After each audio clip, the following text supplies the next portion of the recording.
Hi mga kades, so andito po tayo ngayon at magluluto po tayo ng kakaibang pansit. Ito ang fried Mickey and egg noodles. Ito po ang brand niya. Mas mura po siya sa kanton. Ito po yung fried Mickey.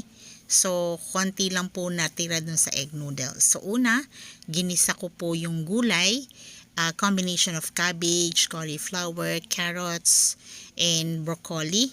Set it aside. And then afterwards, magigisa po tayo uli ng bawang, sibuyas, at manok. Ang ginamit ko po siyang panahog. Then let it simmer. And then make sure na talagang sangkotsyado para dyan po manunuot yung lasa.